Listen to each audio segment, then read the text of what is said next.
বিচার হবে না। এখানে আর যদি কোনো মারামারি না হয় বা খুনাখুনি না হয়, এখানে শান্তির একটা বাংলাদেশ হয়, আমি এটাই চাই।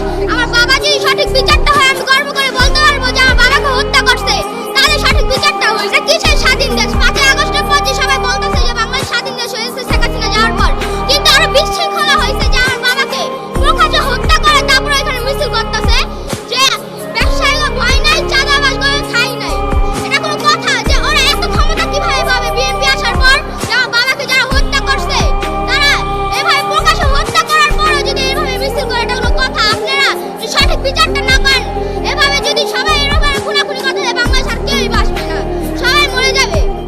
তাই বলতেছে একটা যদি সঠিক বিচার হয়, তাহলে খুনিরা মানে ভয় পাবে যে আমি যদি খুন করতে চাই তাহলে যে সোহাগে যে মারছে এরকম যদি আমার তাদের মতো যদি এরকম ফাঁসি হয়, এই ভয় যদি আর কোনো খুনাখুনি না হয়, আমি এটাই চাই। কারণ সন্ত্রাসীরা জানে যে আমরা যদি এরকম নির্মমভাবে হত্যা করি আমাদের বিচার হবে না। এটা জানেই কিন্তু ওরা এরকম করছে। তাই আমরা অনুরোধ আপনাদের কাছে যে আপনারা এটার বিচারটা ঠিকঠাক করেন, দৃষ্টান্তমূলকভাবে বিচার কার্য শুরু করেন, যাতে করে এই বাংলাদেশে এই দেশটা যেন সবাই বলতে পারে যে না, একটা দৃষ্টান্তমূলক শাস্তি হয়েছে। কোন সন্ত্রাসী যদি অপরাধ করতে যায় অন্তত 10 বার ভাববে। আমি ভুল বলছি, 10 বার না 100 বার ভাবার মতো আপনারা বিচার করেন। আচ্ছা, আমি 11 জন যে আসামি অ্যারেস্ট হয়েছে, আমাদের প্রথম কাজ হচ্ছে কি যে যারা যারা মূল হোতা তাদেরকে অ্যারেস্ট করা হোক। এখন পর্যন্ত কিন্তু সারার হোসেন টিটু অ্যারেস্ট হয় নাই।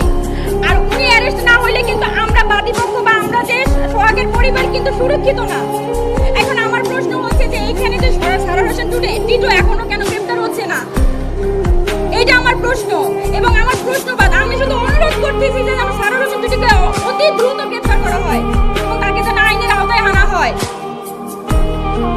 আমাদের প্রথম কাজ হচ্ছে যে যারা যারা 1 নম্বর আসামি মহিনুদ্দিন ওই স্পটেই ধরা পড়ছে এবং 11 জন পুলিশ ধরছে। আমি পুলিশের কাছে কৃতজ্ঞ যে তারা 11 জন আসামি ধরতে সক্ষম হয়েছে, আমি তাদের কাছে কৃতজ্ঞ। কিন্তু তাদের কাছে আমার অনুরোধ যে তারা তাদের ভাই মনে করে, সোহাগ তাদের ভাই মনে করে অন্তত সব সন্ত্রাসীদের গ্রেফতার করে পুলিশে সোপর্দ করে এবং তাদের যেন সর্বোচ্চ শাস্তিটা দেওয়া হয়। মূল যে 4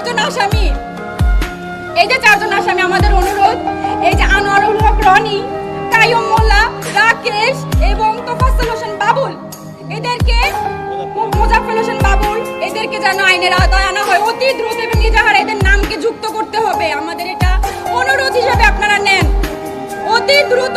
আমার বাবা যাওয়ার সময় বলছে যে আমি একটু আসতেছি, আমার একটু কাজ আছে, সেটা বলে